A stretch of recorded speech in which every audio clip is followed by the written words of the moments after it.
Hi hello అందరికీ నమస్కారం. నా పేరు రమ్య. ఈరోజు గురూజీ మహారాజ్ గారు మంచి సందేశాన్ని ఇచ్చారు. స్వర భేదానికి ముఖ్యంగా కొన్ని చిట్కాలు చెప్పడం జరిగింది. అదేంటో నేను మీకు తెలియజేస్తాను. ముఖ్యంగా చెప్పాలి అంటే ఎక్కువగా స్వర భేదంతో ఎక్కువగా ఇబ్బంది పడుతున్న వారు, ముఖ్యంగా చెప్పాలంటే మంచి స్వచ్ఛమైన నెయ్యిని తీసుకొని వేడి చేసి అందులో అన్నంతో సహా తీసుకున్నట్లయితే ముఖ్యంగా స్వరం అనేటువంటి సాఫీగా, ముఖ్యంగా స్వర భేదం లేకుండా ఉంటుంది.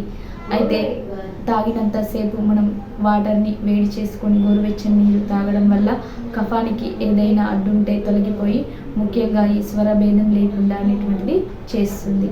తో కలిపిన ఏదైనా హల్వాని తినడం వల్ల ముఖ్యంగా చెప్పాలంటే కఫాన్ని తగ్గించి స్వరపేటికకు బలాన్ని చేకూరుస్తాయి. కాబట్టి ఇది రెగ్యులర్గా రోజు మీ డైట్లో చేర్చుకోవాలని ఆయుర్వేద పరిశోధకులు మనకు తెలియజేయడం జరిగింది. ఇత్యాది చూర్ణం రోజు వీటిలో ఏదైనా దొరికినా సరే పంచదార కానివ్వండి లేదా తేనె కానివ్వండి కలిపి తీసుకున్నట్లయితే ముఖ్యంగా 2 పూటలు కానివ్వండి లేకపోతే 3 పూటలు కానివ్వండి తీసుకున్నట్లయితే స్వర తీసుకొని శుభ్రంగా కడిగి మెత్తగా నూరి ముఖ్యంగా సైంధవ లవణాన్ని కలిపి ఉండలుగా చేసుకొని రోజు వేసుకోవడం ద్వారా గొంతు చాలా శ్రావ్యంగా ఉంటుంది. ముఖ్యంగా గొంతు సమస్యలు అనేటువంటివి ఉండవు అని ఆయుర్వేద పరిశోధకులు మనకు తెలియజేయడం జరిగింది.